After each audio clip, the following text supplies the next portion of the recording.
Hello everyone, अस्सलाम वालेकुम and welcome back to my channel. I hope कि आप सभी लोग बिल्कुल ठीक होंगे, खैरियत से होंगे। तो जनाब, यहाँ पर है मॉर्निंग का टाइम और दोनों बच्चे पूल में अपना टाइम एंजॉय कर रहे हैं क्योंकि यहाँ पे गर्मी बहुत ज़्यादा थी और मॉर्निंग में ही यहाँ पे पूल और पानी इतना गर्म हो जाता है कि आप आराम से पूल में जाके पानी को एंजॉय कर सकते हैं। तो आज के व्लॉग में मैं आप लोगों के साथ लास्ट 2 डेज़ की जो एक्टिविटीज़ थी, जो लॉस एंजलिस में हमने की थी, वो मैं आप लोग के साथ शेयर करूँगी।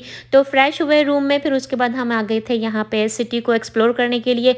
तो उसके बाद हमने लंच किया था एक हलाल प्लेस में, शवरमा की कोई हलाल प्लेस थी, लेकिन वहाँ का खाना बस ऐसा ही था तो मैंने उसे क्लिप्स वगैरह नहीं लिए। फिर उसके बाद हम लोग स्टॉप बाय हो गए थे स्टारबक्स में, वहाँ से हमने कैपेचिनो और फ्रेपेचिनोस वगैरह की ड्रिंक ली और अब हम यहाँ पे आ गए सेंटा मोनिका बीच।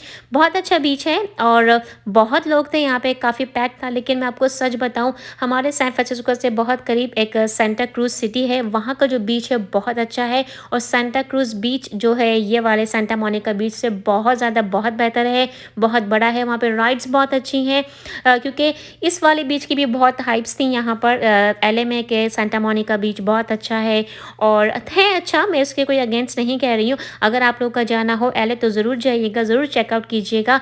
लेकिन कंपेयर टू सेंटा क्रूज बीच मुझे ये वाला बीच को इतना ख़ास नहीं लगा। राइड्स बहुत छोटी हैं, कोई इतनी ख़ास राइड्स नहीं है। मेरे ख्याल से शायद 5 या 6 यहाँ पे राइड्स होंगी। इसके अलावा यहाँ पे डिफरेंट गेम्स हो रहे थे और गेम्स अच्छे थे। आई मीन जो छोटे छोटे से आपने देखा होगा, जो स्टॉल्स वाले गेम्स होते हैं, जो डिफरेंट बूथ वगैरह पे लगे हुए होते हैं, उस टाइप के गेम्स हो रहे थे यहाँ पे। अच्छा, एक चीज़ मुझे अच्छी लगी कि यहाँ पे पानी साफ़ था, वरना अक्सर ही होता है जब हम किसी डिफरेंट बीच पे जाते हैं तो अक्सर मुझे कंप्लेन ये होती है कि बीच का जो पानी होता है वो साफ़ नहीं होता, थोड़ी सी वहाँ पे मुझे गंदगी लगती है। तो वो चीज़ मैंने यहाँ पे नहीं देखी, या हो सकता है जिस टाइम पे हम लोग गए हो उस टाइम पे बीच का पानी वगैरह साफ़ हो। तो आप लोग बताइएगा, अगर आप लोग कभी सेंटा मोनिका बीच गए हैं तो आप लोग का एक्सपीरियंस कैसा रहा। तो यहाँ पर अच्छा एक ना बड़े मज़े का गेम हो रहा था जिसमें अयान ने भी इस गेम को खेला। जैसे ये वाली जो आप पुल अप बार देख रहे हैं, आपको इसको पकड़ के हैंग होना था और आई थिंक जो इनकी सबसे ज़्यादा जो लॉन्गेस्ट टाइम था वो 2 मिनट्स था। तो अयान ने भी इस वाले गेम को ट्राई किया और अयान ने 1 मिनट 80 सेकेंड के लिए इसके ऊपर हैंग हुआ। लेकिन अगर उसने 20 सेकेंड्स और किए होते तो वो इनका जो रिकॉर्ड था वो ब्रेक कर सकता था।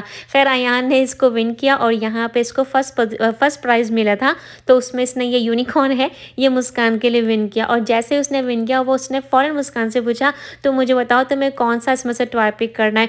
तो जब बच्चे इस तरह की चीज़ें आपस में करते हैं ना, तो पेरेंट्स को बहुत खुशी होती है। जब बहन भाइयों में इस तरह की जब बॉन्डिंग देखी जाती है तो बहुत अच्छा लगता है और मेरी दुआ है कि इस तरह की जो बॉन्डिंग है बहन भाइयों की, वो अल्लाह सबके बच्चों में सलामत रखे और सारे बहन भाई इसी तरह से प्यार और मोहब्बत के साथ रहें।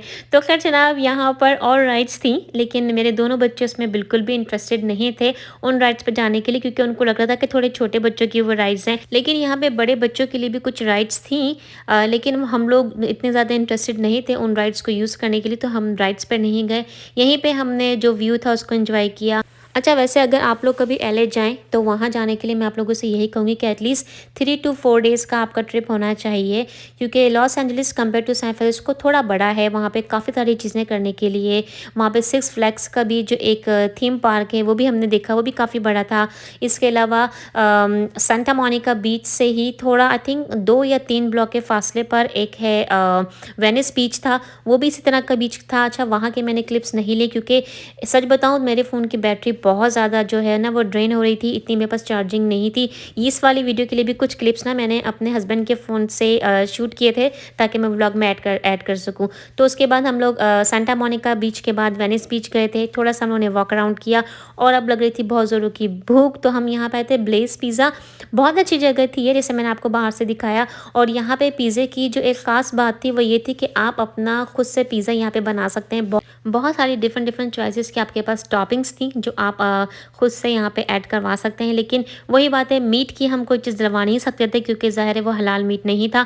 तो ये सब करते करते रात हो गई थी। उसके बाद हमने डिनर किया, डिनर करने के बाद हम अपने रूम में चले गए थे, रेस्ट किया और अब मैं आप लोग के साथ नेक्स्ट डे के क्लिप शेयर करी हूँ। और ये हमारा लास्ट डे था क्योंकि आज हम लोग को यहाँ पे आके ऑलमोस्ट 4th डे स्टार्ट हो चुका था। तो अब हम लोग जा रहे थे यूनिवर्सल स्टूडियोज़ और इसके साथ साथ हम लोग सिटी को भी एक्सप्लोर कर रहे थे। तो ये वाला जो हिस्सा था लॉस एंजलिस का, वो काफ़ी अच्छा हिस्सा था। अच्छा, यहाँ पे जाने के बाद मुझे ऐसा लगा जैसे हमारे यहाँ पे सैन फ्रांसिस्को में एक मरीना का एरिया है, वहाँ पे भी इसी तरह की आपको हाउसिंग वगैरह मिलेगी।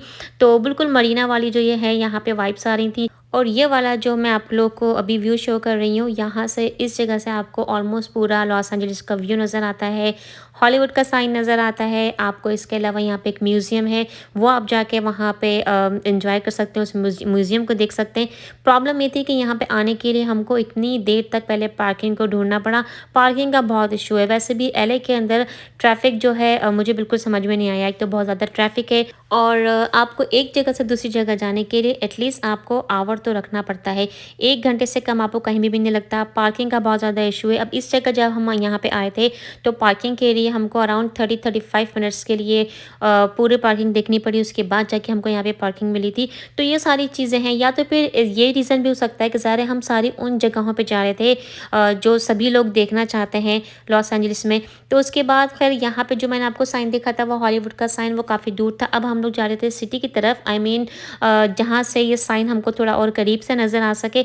ये सिर्फ साइन ही है, इसके अलावा आप जितना करीब जाते जाएंगे आपको उतना करीब ये ज़ाहिर शो होता जाएगा। इसके अलावा एक स्ट्रीट ऐसी भी है जहाँ पे हॉलीवुड के सारे जो एक्ट्रेसेस हैं और एक्टर्स हैं उनके नाम लिखे हुए हैं। वो हम लास्ट टाइम देख चुके थे, तो इस दफ़ा हम लोग वहाँ पर नहीं गए, हमने सिर्फ दूर से ही देख लिया था। वो भी रात में हम लोग चले गए थे, तो बच्चों का भी इस टाइम पर जाने का मूड नहीं था। तो ये सारी चीज़ें हैं जो आप लॉस एंजलिस में कर सकते हैं, जो हम लोगों ने एंजॉय की। इसके अलावा आप लोगों ने कौन सी जगह हैं जहाँ पे आप लोगों ने सबसे ज़्यादा एंजॉय किया, मुझे कमेंट में ज़रूर बताइएगा। उसके बाद जनाब हम लोग वहाँ से एलए से निकल चुके थे। रास्ते में हम लोग ने यहाँ पे स्टॉप बाय हुए थे आई हॉप में। तो ये हमारा लंच और ब्रेकफास्ट दोनों था।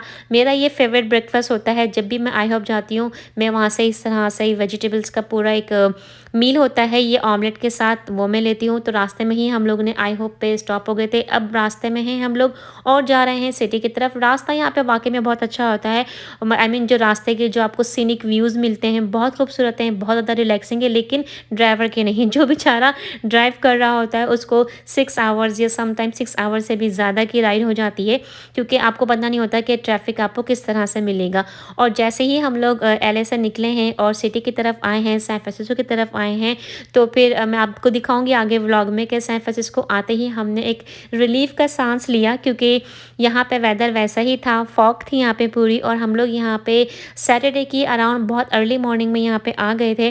तो इस तरह से हमारा ट्रिप गुजरा और ये सारी चीज़ें थी जो हमने की। और आप लोग मुझे ज़रूर बताइएगा कि आपको व्लॉग कैसा लगा और कौन सी चीज़ जो है मैंने मिस कर दी है लॉस एंजलिस में, जो मैं अगर नेक्स्ट टाइम जाऊँ तो मैं लाजमी करूँ। तो जनाब यहाँ पे हम आ गए थे घर, और अब मैं आपको बताती हूँ घर को क्लीन करके जाने का सबसे अच्छा फ़ायदा क्या होता है।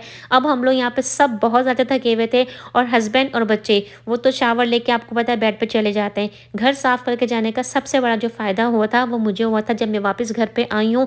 घर बिल्कुल साफ़ था, हर चीज़ क्लीन थी, और जो मेरी आधे से ज़्यादा थकन थी ना वो तो इसी बात को ही देख कर ख़त्म हो गई थी कि घर मेरा पूरा क्लीन है और मैं भी अब शावर लूँगी, रिलैक्स करूँगी, नमाज़ पढ़ूँगी। और जो फीलिंग होती है ना अपने घर में आने की, ये सुकून, ये रिलैक्स आपको कहीं भी नहीं मिलता।